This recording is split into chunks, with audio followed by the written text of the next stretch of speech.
جناب موسیٰ علیہ السلام نے ایک مرتبہ اللہ پاک سے عرض کیا کہ یا الہی مجھے اپنے عدل و انصاف کا نمونہ دکھا۔ فرمایا اچھا فلاں مقام کی طرف چلے جاؤ، وہاں میرے انصاف کا نمونہ دیکھ لو گے۔ موسیٰ علیہ السلام اس مقام کی طرف چلے گئے جہاں چند درختوں کے جھنڈ تھے اور صاف پانی کا چشمہ بہہ رہا تھا۔ آپ ان درختوں میں چھپ کے بیٹھ گئے۔ ایک گھڑ سوار آیا، چشمے سے تھوڑا سا پانی پیا اور 1000 اشرفیوں کی تھیلی وہیں بھول کر چلا گیا۔ اتنے میں ایک کمسن لڑکا آیا اور وہ تھیلی اٹھا کر چلتا بنا۔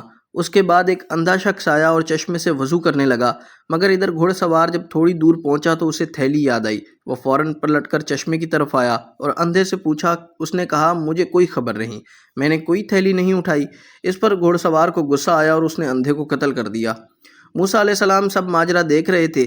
اللہ نے وحی بھیجی کہ موسیٰ تعجب کی کوئی بات نہیں، کمسن لڑکے نے اپنا حصہ پا لیا، کیونکہ گھڑ سوار نے اس لڑکے کے باپ سے 1000 اشرفیاں ظالماً چھینی تھی اور اندھے نے سوار کے باپ کو ناحق قتل کر ڈالا تھا، تو ہر ایک حقدار کو حق مل گیا۔